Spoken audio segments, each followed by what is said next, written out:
ಹೆಸರಿಗೆ ಬ್ರಾಂಡೆಡ್ ಔಷಧಿ ಪೂರೈಕೆ ಮಾಡ್ತಾ ಇದ್ದಿದ್ರು ವಿಷ, ನಕಲಿ ಲೇಬಲ್, ಕಳಪೆ ಮೆಡಿಸಿನ್, 100 ಕೋಟಿ ವ್ಯವಹಾರನ, ರೋಗಿಗಳ ಜೀವದ ಜೊತೆ ವ್ಯಾಪಾರ, medical mafia. News 18 big expose.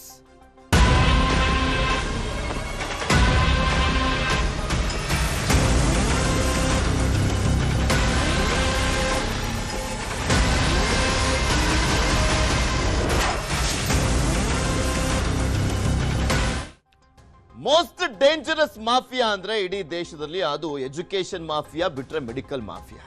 ರಾಜ್ಯವನ್ನ ಬೆಚ್ಚಿ ಬೀಳಿಸ್ತಾ ಇರುವಂತದ್ದು ಮೆಡಿಕಲ್ ಮಾಫಿಯಾ. ಪ್ರಕರಣವನ್ನ ಗಂಭೀರವಾಗಿ ಪರಿಗಣಿಸಿದೆ ಸರ್ಕಾರ. ಪ್ರಕರಣವನ್ನ SITಗೆ ವಹಿಸಲಿದೆ ಸರ್ಕಾರ. ತಮಾಷೆ ಮಾತಲ್ಲ, ಮೆಡಿಕಲ್ ಮಾಫಿಯಾ, ಅದು ಡ್ರಗ್ಸ್ ಮಾಫಿಯಾ ಇದೆಯಲ್ಲ, ಎಷ್ಟು ಜನ ಸತ್ತಿದಾರೋ ಏನಪ್ಪ ಈ ನಕಲಿ ಔಷಧಿಗಳನ್ನ ತಗೊಂಡು. 5 ಕೋಟಿ ಬರೀ ಸಿಕ್ಕಿರುವಂತದ್ದಷ್ಟೇ. ಅದೆಷ್ಟೆಷ್ಟು ಸರಬರಾಜಾಗಿದೆಯೋ ಏನೋ, ಅದೆಷ್ಟು ಕೋಟಿ ಸರಬರಾಜಾಗಿದೆಯೋ ಏನೋ. ಬ್ರಾಂಡೆಡ್ ಔಷಧಿ ಹೆಸರಲ್ಲಿ ನಕಲಿ ಔಷಧಿಯನ್ನ ಪೂರೈಕೆ ಮಾಡಲಾಗ್ತಾ ಇತ್ತು. ಕ್ಯಾನ್ಸರ್, ICU ರೋಗಿಗಳಿಗೆ ಪೂರೈಕೆ ಆಗ್ತಾ ಇದ್ದಂತ ಔಷಧಿ ಯಾವುದು ಅತಿ ಹೆಚ್ಚು ಬೆಲೆ ಬಾಳುತ್ತೆ ಔಷಧಿ, ಅದನ್ನ ನಕಲಿ ಮಾಡ್ತಾ ಇತ್ತು. ಇದು 100 ಕೋಟಿ ದಂಧೆಯ ಕರಾಳ ಮುಖ. ಮೇಲ್ನೋಟಕ್ಕೆ 100 ಕೋಟಿ ಅಂತ ಕಾಣಿಸ್ತಾ ಇದೆ.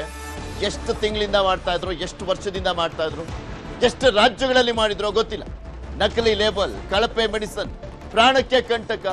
ಕಳೆದ 1 ವರ್ಷದಲ್ಲಿ 100 ಕೋಟಿಗೂ ಅಧಿಕ ವಹಿವಾಟಾಗಿರುವಂತ ಚಾನ್ಸಸ್ ಇದೆ.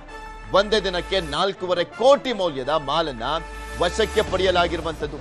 ಬಿಡದಿಯ ಗೋದಾಮಿನಲ್ಲಿ ನಕಲಿ ಔಷಧಿಗಳು ಸಿಕ್ಕಿದ್ದು. CK ತಾಂಡ್ಯ ಫಾರ್ಮ್ ಹೌಸ್ ನಲ್ಲಿ ಶೇಖರಣೆ ಮಾಡಲಾಗಿತ್ತು. ಇಲ್ಲಿ ಪ್ಯಾಕಿಂಗ್, ಲೇಬಲಿಂಗ್ ಮತ್ತು ಸ್ಟಿಕರಿಂಗ್ ಎಲ್ಲವೂ ಕೂಡ ಮಾಡಲಾಗ್ತಾ ಇತ್ತು. ಚಿಕ್ಕಪೇಟೆ ಸುತ್ತಮುತ್ತ ನಡೀತಾ ಇರುವಂತ ನಕಲಿ ದಂಧೆ ಇದು. ನಗರದ 100ಕ್ಕೂ ಹೆಚ್ಚು ಮೆಡಿಕಲ್ ಶಾಪ್ಗಳಿಗೆ ಪೂರೈಕೆಯನ್ನ ಮಾಡಲಾಗ್ತಾ ಇತ್ತು. ಬೆಂಗಳೂರಿನಲ್ಲಿ ಏನೂ ಸೇಫ್ ಅಲ್ಲ ಅನ್ನುವಂಥದ್ದಕ್ಕೆ ಇದು ಕೂಡ ಎಕ್ಸಾಂಪಲ್ ಆಗಿದೆ. ದುಬೈನಲ್ಲಿರುವಂತಹ ಆರೋಪಿ ಪ್ರಶಾಂತ್ ಇಲ್ಲಿ ಆಪರೇಟ್ ಮಾಡ್ತಾ ಇದ್ದ. ದುಬೈನಲ್ಲಿ ಇದ್ಕೊಂಡು ಇಲ್ಲಿನ ಜನರನ್ನ ಸಾಯಿಸ್ತಾ ಇದ್ದ. ನರರಾಕ್ಷಸ ಇದ್ದಂತೆ ಇವನು ಪ್ರಶಾಂತ್ ಅನ್ನೋನು. ದುಬೈನಲ್ಲಿದ್ದಾನೆ, ಇಲ್ಲಿ ಆಪರೇಟ್ ಮಾಡ್ತಾ ಇದ್ದ ಇವನು. ಕೆಲ ಉದ್ಯಮಿಗಳು ಈ ದಂಧೆಯಲ್ಲಿ ಪಾಲುದಾರಿಕೆ ಇದೆಯಂತೆ. ಮೆಡಿಕಲ್ ಫೀಲ್ಡ್ ನ ಎಕ್ಸ್ಪರ್ಟ್ಗಳು ಕೂಡ ಭಾಗಿಯಾಗಿರುವಂತ ಶಂಕೆ. ಕೆಲ ಖಾಸಗಿ ಆಸ್ಪತ್ರೆಯ ವೈದ್ಯರು ಭಾಗಿಯಾಗಿರುವಂತ ಶಂಕೆ ಇದೆ. ತನಿಖೆಯನ್ನ ಮಾಡಲಾಗ್ತಾ ಇದೆ. ಬೆಂಗಳೂರಿನ ಆಹಾರ ಇಲಾಖೆ ಅಧಿಕಾರಿಗಳು, ಪೊಲೀಸರು ಜಂಟಿ ತನಿಖೆಯನ್ನ ಮಾಡ್ತಾ ಇದ್ದಾರೆ. ಕೆಲ ಶಾಪ್ಗಳ ಮಾಹಿತಿಯನ್ನ ಕಲೆ ಹಾಕಿರುವಂತದ್ದು ಪೊಲೀಸರು. ಪ್ರಶಾಂತ್ ಮತ್ತು ತೇಜಸ್ ಜೊತೆಗೆ ನಿಖರ ಸಂಪರ್ಕವನ್ನ ಹೊಂದಿರುವಂತ ಶಾಪ್ ಮಾಲೀಕರು. ಫಾರ್ಮ್ ಹೌಸ್ ನಲ್ಲಿ ನಕಲಿ ಔಷಧ ದಂಧೆ ಪ್ರಕರಣಕ್ಕೆ ಸಂಬಂಧಪಟ್ಟಂತೆ ಬೆಂಗಳೂರು ದಕ್ಷಿಣ SP ಶ್ರೀನಿವಾಸ್ ಗೌಡ ಪ್ರತಿಕ್ರಿಯೆಯನ್ನ ಕೊಟ್ಟಿದ್ದಾರೆ. ನಮ್ಮ ಪ್ರತಿನಿಧಿ ವೆಂಕಟೇಶ್ ಅವರನ್ನ ಮಾತನಾಡಿಸಿದ್ದಾರೆ, ನೋಡೋಣ. ಜೀವರಕ್ಷಕ ಔಷಧಿಗಳನ್ನ ನಕಲಿ ಮಾಡ್ತಿದ್ದಂತಹ ಜಾಲವನ್ನ ಪತ್ತೆ ಹಚ್ಚುವಲ್ಲಿ ಇವತ್ತು ಬೆಂಗಳೂರು ದಕ್ಷಿಣ ಜಿಲ್ಲೆಯ ಪೊಲೀಸರು ಯಶಸ್ವಿ ಆಗಿದ್ದಾರೆ. ಈಗ ಈ ಬಗ್ಗೆ ಮಾತನಾಡಲಿಕ್ಕೆ ಸ್ವತಃ ಬೆಂಗಳೂರು ದಕ್ಷಿಣ SP ಆದಂತಹ ಶ್ರೀನಿವಾಸ್ ಗೌಡರು ನಮ್ಮ ಜೊತೆ ಇದ್ದಾರೆ. ಅವ್ರನ್ನ ಈ ಬಗ್ಗೆ ಮಾತನಾಡಿಸ್ತೀನಿ.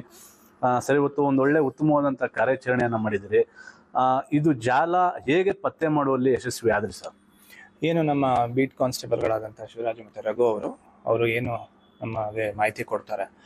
ಅದ್ರ ಮಾಹಿತಿ ಮೇರೆಗೆ ನಮ್ಮ DYSP ಆದಂಥ ರವಿ ಮತ್ತು ಇನ್ಸ್ಪೆಕ್ಟರ್ ಆದಂಥ ಮಾರುತಿ ಅವರು ಒಂದು ಟೀಮ್ ಮಾಡಿ ನಾವು ದಾಳಿ ಮಾಡೋಕ್ಕೆ ಹೇಳಿದಂಥ ಸಂದರ್ಭದಲ್ಲಿ, ಅವರು ದಾಳಿ ಮಾಡಿದಂಥ ಸಂದರ್ಭದಲ್ಲಿ ಮೇಲ್ನೋಟಕ್ಕೆ ಇದು ಅವ್ರು ಏನೋ ಒಂದು ಇಲ್ಲಿಗಲ್ ಆಕ್ಟಿವಿಟಿ ನಡೀತಿರೋದು ಕಂಡು ಬರುತ್ತದೆ. ಬಟ್ ಇದು ಮೆಡಿಸಿನ್ಗೆ ಸಂಬಂಧಪಟ್ಟಿದಂತೆ ಒಂದು ಇಲ್ಲಿಗಲ್ ಆಕ್ಟಿವಿಟಿ ಆದ್ದರಿಂದ ನಾವು ಇಮಿಡಿಯೇಟ್ ಡ್ರಗ್ ಕಂಟ್ರೋಲ್ ಅವ್ರಿಗೆ ಮಾಹಿತಿ ಕೊಡ್ತೀವಿ. ಅವರು ಬಂದು ನಮ್ಮ ಜೊತೆ ಕೈ ಜೋಡಿಸ್ತಾರೆ. ಇಬ್ಬರು ಜೊತೆಯಾಗಿ ಎಲ್ಲ ಚೆಕ್ ಮಾಡಿದಂಥ ಸಂದರ್ಭದಲ್ಲಿ ಇದು ಒಂದು ವ್ಯವಸ್ಥಿತವಾದ ಒಂದು ಇಲ್ಲಿಗಲ್ ಜಾಲ ಅಂತ ನಮಗೆ ಗೊತ್ತಾಗುತ್ತೆ.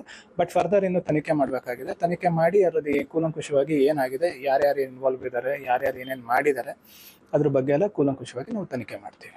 ಸರ್, ಎಷ್ಟು ವರ್ಷದಿಂದ ಈ ಒಂದು ನಡೀತಾ ಇತ್ತು ಸರ್ ಈ ಒಂದು ಜಾಲ? ಹಾಗೆ ಪ್ರಮುಖವಾಗಿ ಎಲ್ಲಿ ಅವರು ಇದನ್ನ ನಡೆಸ್ತಾ ಇದ್ದಾರೆ ಸರ್? ಸದ್ಯಕ್ಕೆಲ್ಲ ಬೆಂಗಳೂರವರೇ ಇನ್ವಾಲ್ವ್ ಆಗಿರೋದು ಮೇಲ್ನೋಟಕ್ಕೆ ಗೊತ್ತಾಗಿದೆ. ಏನು ಸುಮಾರು 1.5 ವರ್ಷದಿಂದ ಮಾಡಿರುವಂತಹ ಸಾಧ್ಯತೆಗಳಿದೆ. ಬಟ್ ಎಕ್ಸಾಕ್ಟ್ಲಿ ಏನು ಅಂತ ಅವ್ರನ್ನೆಲ್ಲ ಆರೋಪಿಗಳನ್ನ ಪತ್ತೆ ಮಾಡಿ ಅರೆಸ್ಟ್ ಮಾಡಿದ ನಂತರದಲ್ಲಿ ನಮ್ಗೆ ಇನ್ನೂ ಕೂಲಂಕುಷವಾಗಿ ಅದ್ರ ಬಗ್ಗೆ ಮಾಹಿತಿ ಸಿಗುತ್ತೆ.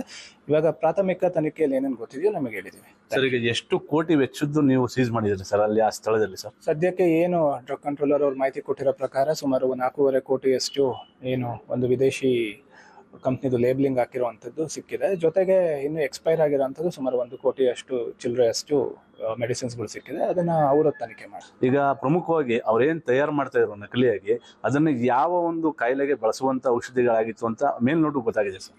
ಅದು ಹೈ ಎಂಡ್ ಆಂಟಿಬಯೋಟಿಕ್ ಅಂತ ಹೇಳಿದ್ದಾರೆ. ಅದನ್ನ ICUಗಳಲ್ಲಿ ಬಳಕೆ ಮಾಡ್ತಾರೆ ಅಥವಾ ಹಲವಾರು ಕಾರಣಗಳಿಗೆ ಬಳಕೆ ಮಾಡ್ಬೋದು. ಅದನ್ನ ಹೆಚ್ಚಿನ ಮಾಹಿತಿ ಡ್ರಗ್ ಕಂಟ್ರೋಲ್ ಅವರು ಕೊಡ್ತಾರೆ. Thank you. ಇದಿಷ್ಟು ಶ್ರೀನಿವಾಸ್ ಗೌಡ್ರ ಮಾತು. AT Venkatesh Prabhu, news 18 Bengaluru Dakshina.